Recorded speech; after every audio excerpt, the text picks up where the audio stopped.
Imagine a man who fought beside the U.S. Army, who wore their uniform, tracked their enemies, and led their columns through the deserts of Arizona. Now imagine that same man hunted like an animal, his name whispered in fear across frontier towns. A warrior, an outlaw, a ghost who may never have died. This is the story of the Apache Kid, a man born in two worlds, betrayed by both and forever running between them. The year was 1881. The Arizona Territory burned under the weight of conflict. Settlers came in endless wagons, pushing deeper into Apache lands. Soldiers hunted raiding parties, while saloons filled with miners chasing gold dust and whiskey. The desert was a furnace, and every town was a powder keg waiting for a spark. In this land walked Heskebe Nentail. The whites called him the Apache Kid. He was Chiricahua by birth, but fate had carved him a different path. As a boy, his band had been forced onto the San Carlos reservation. Hunger gnawed at the people there. The government's rations often spoiled or stolen before they arrived. The kid learned quickly. Survival meant knowing how to fight, but also how to adapt. A U.S. Army officer noticed him. His sharp eyes and steady hands earned him a place as an Apache scout. It was a dangerous life, hunting his own people who resisted the reservation. But the pay was steady, the uniform gave him pride, and the kid grew into a soldier, one of the finest trackers in the territory. He rode with General Crook in the Sierra Madre campaign. He led soldiers through canyons where no map could guide them. He captured warriors who once shared his blood. The army trusted him. And yet, among the Apaches, whispers began. Traitor. Still, the kid believed he could walk between these worlds, until betrayal shattered everything. It began with a celebration. In 1887, after years of brutal campaigns, the Army promoted the Apache Kid to sergeant. He and other scouts gathered at the San Carlos post. Whiskey flowed, laughter rose, but beneath the surface, tension simmered. One of the scouts had sworn revenge for an old killing. Voices grew sharp. A pistol was drawn. A fight broke out among men who had once fought shoulder to shoulder. When the smoke cleared, one scout lay dead. The kid hadn't pulled the trigger, but he was sergeant, and blame, like blood, ran downhill. The army could not ignore it. They arrested the Apache Kid, stripped off his uniform, and placed him in irons. He was dragged before a military court. Witnesses swore he had led the mutiny. The verdict, guilty. The sentence, death by firing squad. For days he sat in a cell, listening to the guards laugh outside, knowing he would soon face a wall of rifles. But then came a twist. General Crook himself, the man who had trusted the kid in countless campaigns, appealed for mercy. The death sentence was commuted. Instead, 10 years in prison. Relief lasted only a moment, because in Arizona, justice often shifted like desert sand. Politicians intervened. The sentence was cut to 5 years, then to time served. The kid walked free, but freedom in the West was never simple. The Apache Kid tried to return to life as a scout, but trust was gone. Fellow scouts eyed him with suspicion. Officers kept their distance. The kid felt the walls closing in. Every whisper, every glance told him the same truth. He was marked. And soon, that mark would turn him into the most hunted man in the Southwest. The kid's freedom did not last long. Trouble had a way of finding him, like thunder rolling across the mountains. In June of 1887, a fresh storm broke. It began with a quarrel between scouts. Old blood feuds, debts, and grievances festered beneath the surface. One evening, an argument erupted into violence. Shots rang out. A man fell dead. The Apache Kid was accused once more. whether rightly or wrongly, hardly mattered. To the Army, he had already worn the stain of mutiny. He was placed under guard, chained, and sentenced again. This time, the Army meant to ship him east, to the great prison at Alcatraz, a rock in the middle of the San Francisco Bay. The kid, they believed, would never see the desert again. But the desert was not done with him. On the road to prison, fate intervened. The Apache Kid and several other prisoners were loaded onto a wagon, guarded by deputies. The heat was merciless, the sun hammering down like a blacksmith's anvil. Dust choked every breath. Somewhere along that road, accounts differ on the exact spot, the prisoners saw their chance. They turned on their captors. Gunfire exploded in the canyon. Deputies fell. Horses screamed and tore loose from their harnesses. When the smoke cleared, the kid and his companions were gone, vanished into the wilderness. From that moment forward, the Apache Kid ceased to be a soldier. He became an outlaw. The line was crossed, and there would be no going back. The Arizona Territory erupted in fear. Newspapers branded him a murderer, a desperado, a savage. Farmers locked their doors at night. Ranchers rode armed to the teeth. The Army issued orders, bring in the Apache Kid, dead or alive. Posters with his likeness, dark eyes, high cheekbones, the proud tilt of his head, were nailed to posts and saloon walls. Rewards were offered, $500 for his capture.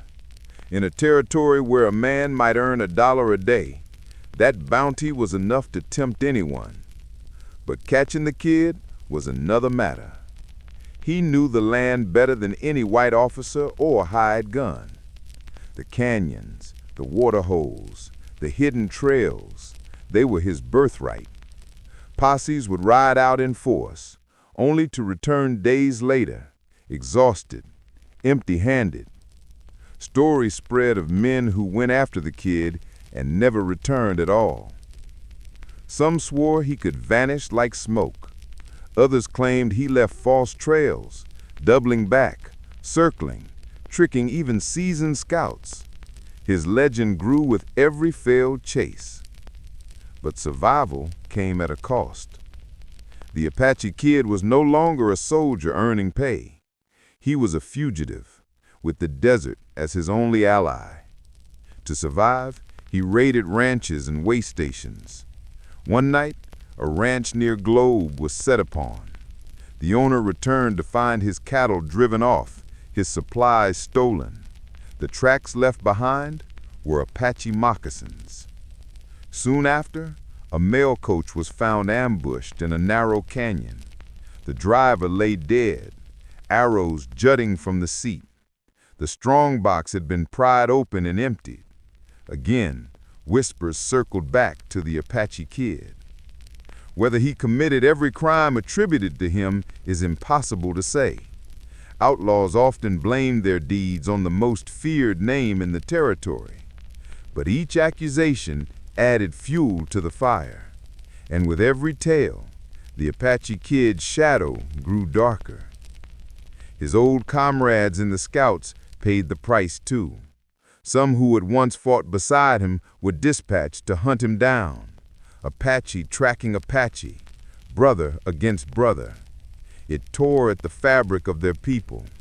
Families split, allegiances shattered. The kid became not just an outlaw to the Army, but a curse among his own. And then came blood. In the fall of 1889, a patrol rode into the Dripping Springs Mountains. The soldiers had tracked a raiding party for days.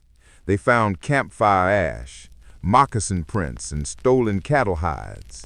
But when they rounded a narrow pass, shots cracked from the rocks above. It was an ambush. Bullets and arrows rained down. Men tumbled from their saddles. Horses screamed and tore loose from their harnesses. When the smoke cleared, the kid and his companions were gone, vanished into the wilderness. From that moment forward, the Apache Kid ceased to be a soldier. He became an outlaw. The line was crossed, and there would be no going back. The cost of his choice was written in blood, not only of soldiers and settlers, but of his own people. The government tightened its grip on the reservations. Rations were cut further. Punishments grew harsher. For every raid attributed to the Apache Kid, innocent families on San Carlos bore the punishment. Children went hungry. Elders died of sickness. The kid had become a legend, but his people paid the price. And yet, some whispered his name with pride. To them, he was a warrior striking back at those who had betrayed him, a reminder that the Apache spirit could not be broken by chains, courts, or firing squads. Mothers told their children that the kid rolled free in the mountains, beyond the reach of the white man's law. He was both curse and hero, outlaw and avenger. But legends do not last without blood, and the Apache Kid's war with the world was only just begun. In the coming years, his name would spread from Arizona to New Mexico, from the deserts of Sonora to the peaks of the Sierra Madre. Posse after posse would rise. Gunmen would swear to bring him down. Some would claim success. Others would vanish into the dust. And through it all, the kid would remain one step ahead, leaving behind only smoke, hoofprints, and fear. The first cost of his decision had been paid, in lives lost, in trust broken, in families torn apart. But the greatest price was yet to come, because the Apache Kid's war with the world had only just begun. The years rolled on, and still the Apache Kid roamed free. By the early 1890s, his name was no longer just a local warning. It was a legend whispered across campfires and saloon tables alike. But behind the smoke and stories, a darker truth was stirring. The kid's greatest danger was no longer the army. It was something closer. At first, the kid had lived off raids, cattle, supplies, an ambushed stagecoach. Each act fed the newspapers, who painted him as a ruthless killer. Yet many who saw him told another story. He often spared women and children. He never attacked for cruelty, but for survival. But the kid's growing fame drew predators of another kind, bounty hunters. Men who smelled reward money like wolves scenting blood. These weren't the disciplined scouts he once rode beside. They were drifters, killers, men with little to lose and everything to gain. And the twist came when one of those hunters wasn't a stranger at all. He was Apache. The name was Nocatalin's son, sometimes called Jose. Years earlier, Nocatalin had been a medicine man killed during a bloody skirmish between scouts and soldiers. The kid had been nearby when it happened. Some said he tried to stop it. Others whispered he had failed to protect the old man. Either way, Jose carried the wound. Now, Jose rode with white bounty hunters, tracking the kid across the deserts of New Mexico. To him, it wasn't about the reward, it was vengeance. This was the revelation. The kid was no longer hunted only by strangers. His own people were turning against him.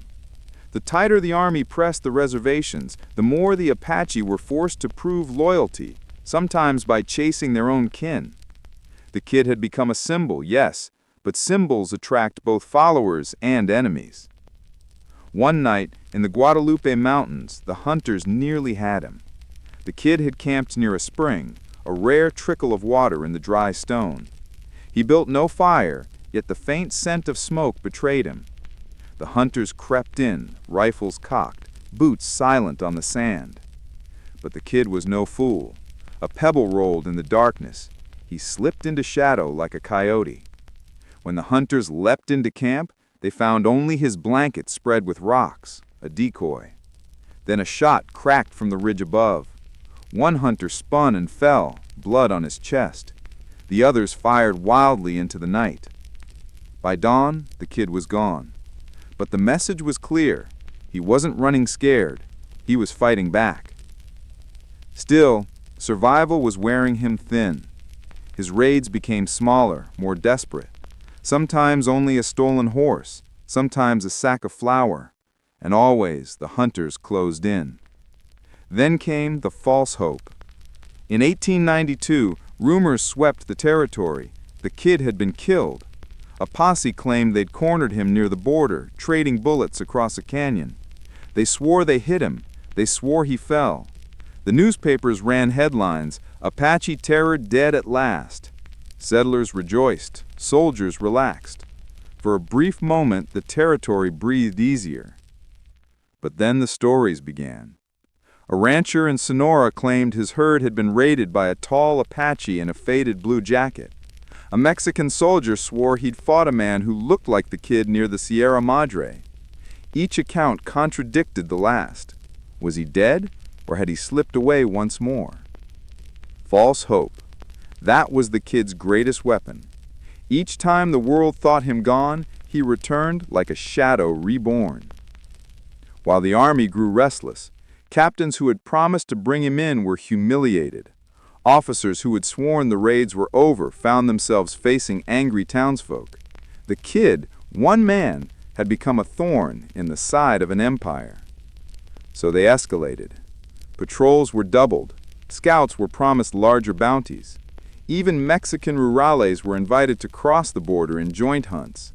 The desert became a chessboard, soldiers and hunters sweeping from canyon to canyon, trying to pin down a single fugitive. But still he slipped away, sometimes a mile ahead, sometimes only an hour. Each escape sharpened his legend. The Apache Kid was no longer just a man. He was a ghost, a name mothers whispered to frighten children into obedience, a figure painted on wanted posters, yet never found in a grave. There was one moment, though, when it seemed he might finally lay down his arms.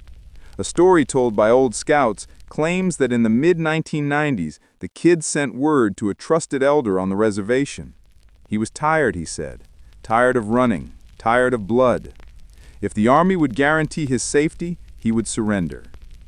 For weeks, the air buzzed with possibility. Officers debated. Some argued he should be given a chance. After all, he had once been their finest scout. Others spat at the idea, demanding his head, not his parole. In the end, nothing came of it. Either the offer was a trick, or the army refused to honor it. The kid never appeared, but for a fleeting moment there had been hope, a false dawn quickly swallowed up by the desert night. And so the story of the Apache Kid reached its midpoint. He was hunted not only by the army, but by bounty hunters and even his own kin. His raids left trails of blood, but also sparks of defiance that refused to die. Each report of his death was met with new sightings, new legends. He was both outlaw and phantom. The revelation was clear. The true danger wasn't simply the army's rifles or the bounty hunter's greed. It was betrayal. Betrayal by his own people, forced to hunt him to survive.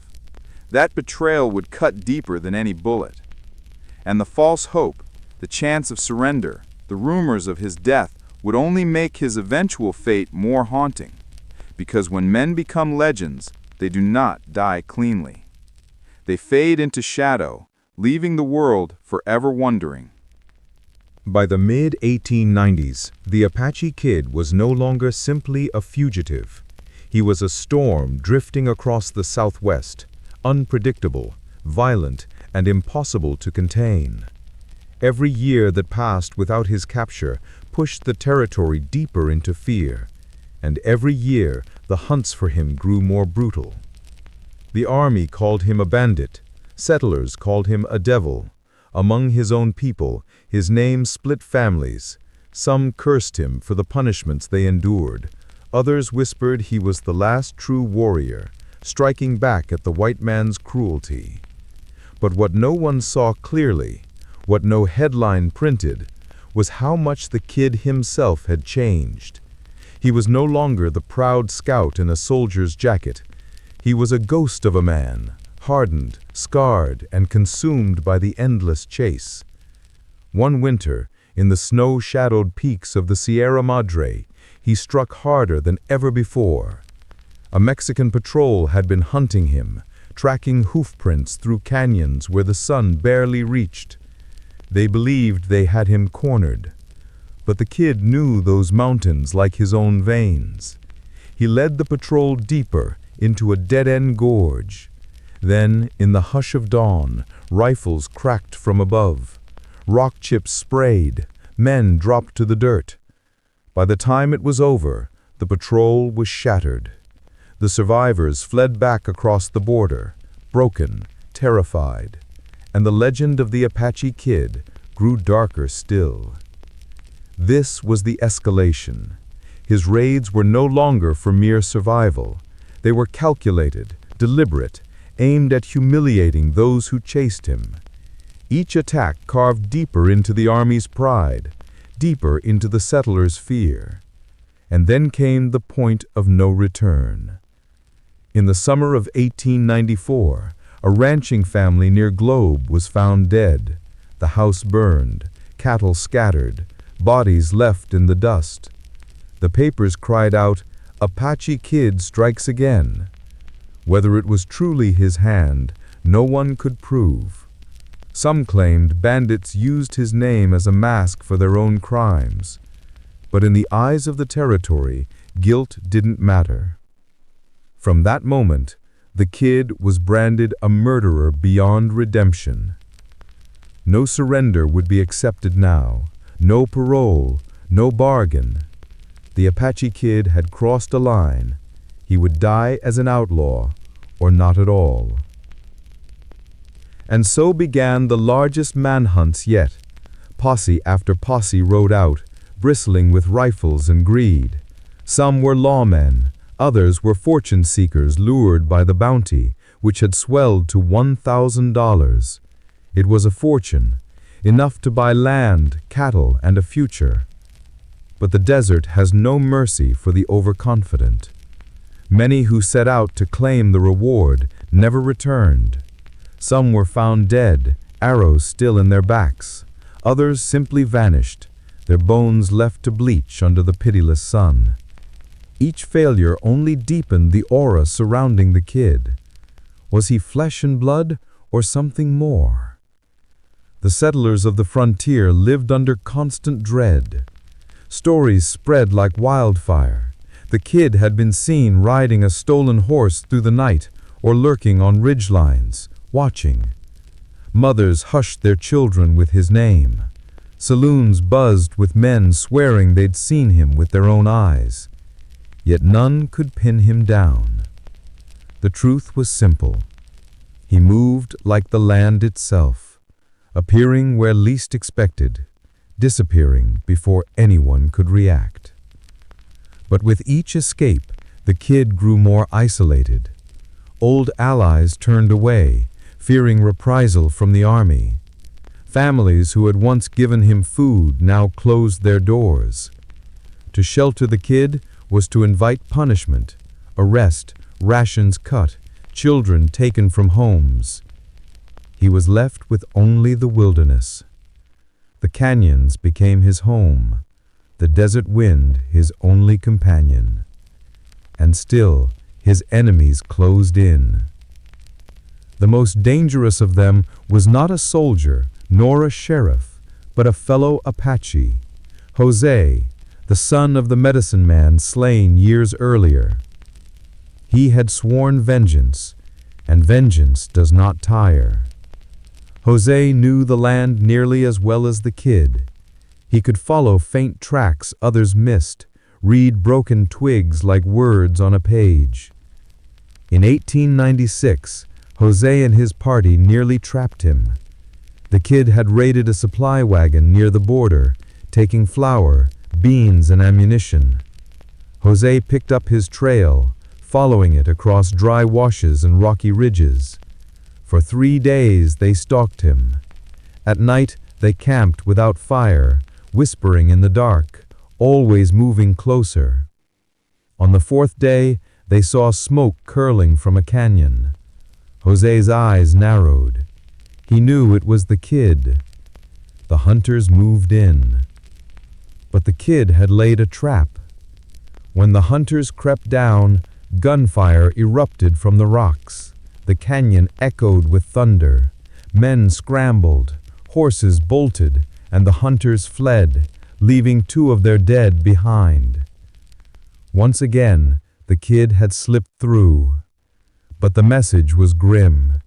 His enemies would never stop, and one day, one ambush might succeed. By the turn of the century, the Apache Kid was more myth than man. Newspapers ran conflicting obituaries, each claiming he had been killed in some distant skirmish. Yet months later, a new raid or sighting would revive his name. Some swore he had been seen as far south as Chihuahua, living among mountain Apaches. Others claimed he crossed into New Mexico, haunting mining towns and ranches. The false deaths became part of his story. Like a ghost, he refused to rest. But his freedom was a cage of its own. The deeper he vanished into the wild, the more human ties he lost. No family, no friends, no home. Only endless flight. And with each year, the line between vengeance and survival blurred. Was he still fighting for justice, or was he simply fighting because he knew nothing else? The stage was set. The army, the bounty hunters, the settlers, and his own kin had all turned against him. His name was cursed, his face etched on wanted posters, his legend larger than his flesh. There was no going back. The Apache Kid had crossed his point of no return, and the road ahead could lead only to one place, the final clash, where his fate, whether death, betrayal, or eternal ghosthood, would be decided. By the late 1890s, the Kid was a hunted shadow. For over a decade, he had evaded soldiers, bounty hunters, and betrayals. But no man, no matter how skilled, could outrun the tightening noose forever. The climax of his story came not with one clean shot or gallant duel, but with blood, fire, and betrayal. The scene was the Sierra Madre, deep in northern Mexico, around 1899, or perhaps later. The details blur, scattered across conflicting reports, like dust carried by the desert wind. Yet one thread remains constant, a betrayal from within. The Kid had found brief refuge with a small band of Apaches hiding in the mountains. Families, widows, children, remnants of those driven from reservations and hunted across the border. For a time he was not just an outlaw, but a protector, bringing stolen supplies to keep them alive. He taught the boys to track, the women to hide trails, the elders to move silently through ravines. But hunger is a cruel master, and desperation can poison loyalty. One of the men, weary of running and fearful of reprisals, slipped away under cover of night. He rode to the Mexican rurales, mounted police feared for their brutality. His bargain was simple: deliver the Kid and spare the families. At dawn, the rurales rode hard into the mountains. They carried rifles polished like mirrors and machetes gleaming in the sun. Their captain swore no prisoner would be taken. The Kid sensed it before the first shot. He always did. The silence of birds, the distant echo of hooves, it was enough. He called out to the camp, urging the families to flee into the ravines. Then he took his rifle and stood against the coming storm. The battle was chaos. Bullets screamed through the canyon. Dust rose like smoke. The Kid fired from cover, dropping one rurales after another. Each shot was deliberate, his hand steady, his face hard as stone. The rurales pressed forward, firing blindly, shouting curses. Their machetes flashed as they cut through brush, desperate to close the distance. But the kid was everywhere, one moment on the ridge, the next in the shadows, his rifle cracking like thunder. For hours the fight dragged on. The canyon floor became a graveyard of brass casings and blood. The families fled higher into the mountains, weeping as they ran. Still the kid fought, alone, relentless, a soldier once more, not for the army, but for his people, for survival, for the legend he had unwillingly become. Then came the betrayal.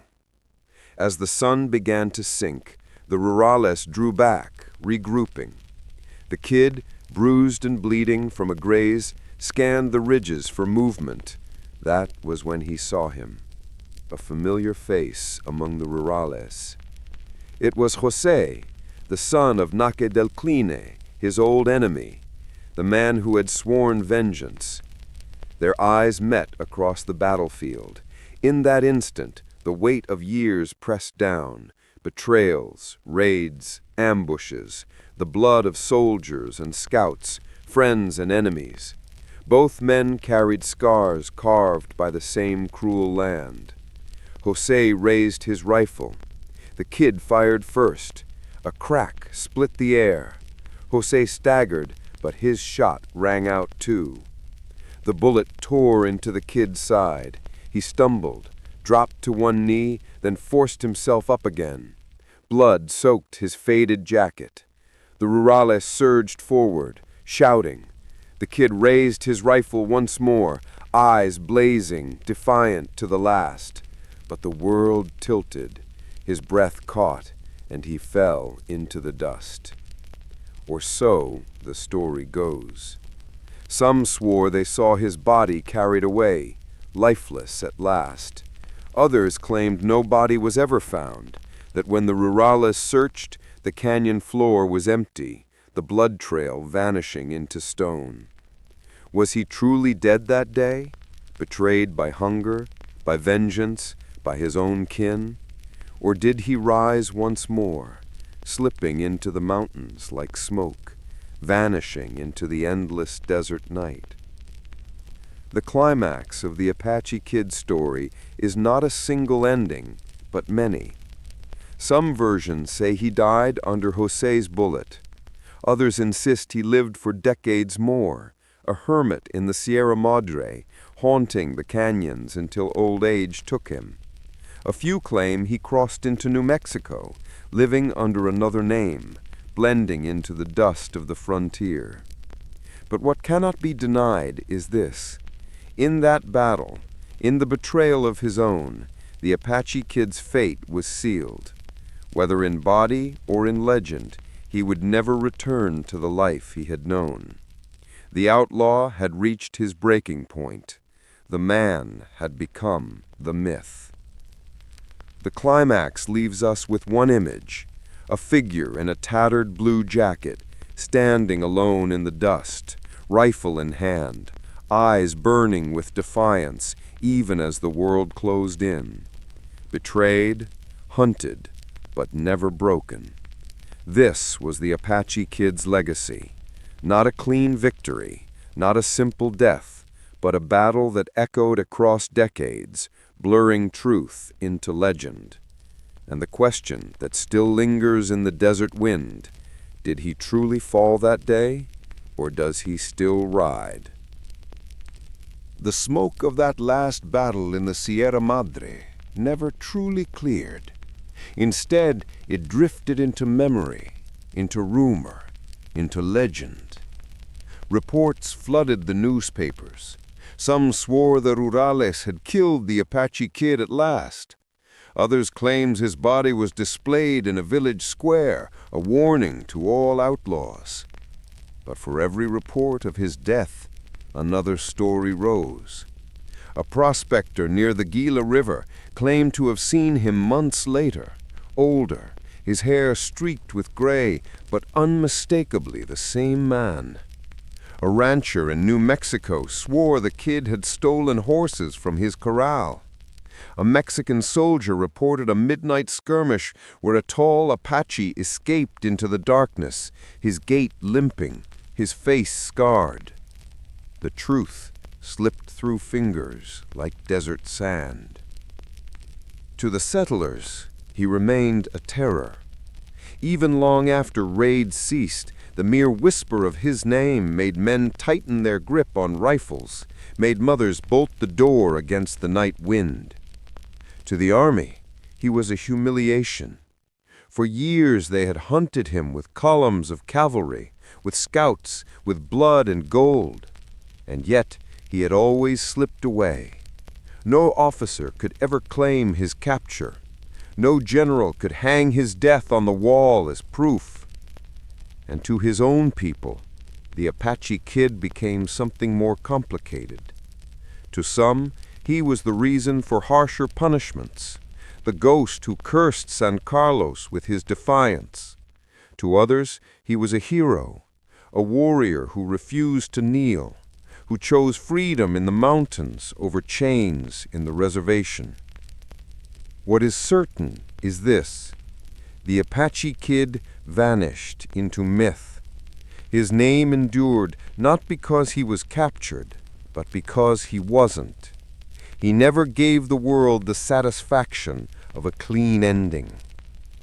In the saloons of Tombstone, in the mining camps of Sonora, in the clapboard towns of New Mexico, men leaned on whiskey-soaked counters and whispered, "He's still out there." Some swore he would return for revenge. Others claimed he had already slipped past the border, living out his days among mountain tribes, an old warrior watching the sun set over the desert he had bled for.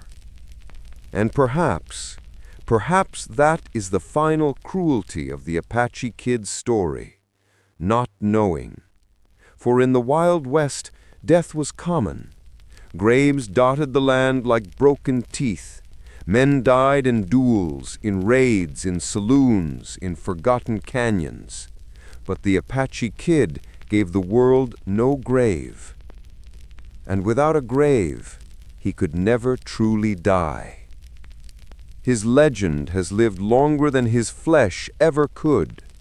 He stands as a reminder of the broken promises of the frontier, of the soldiers who used him and then cast him aside, of the government that betrayed its scouts and its wards, of the endless cycle of vengeance and survival that scarred the desert forever. But he also stands as something more, as the last breath of defiance in a land being swallowed by fences, railroads, and law. A man who chose freedom, even if it meant becoming an outlaw. And when the desert wind rises, when the mesquite bends and the stars wheel overhead, some swear they still hear hoofbeats on the stone. A lone rider in a tattered jacket, eyes sharp as the eagle, moving with the land itself. The ghost of the Apache Kid. They hunted him for a lifetime, but in the end, it was the world that could never catch him.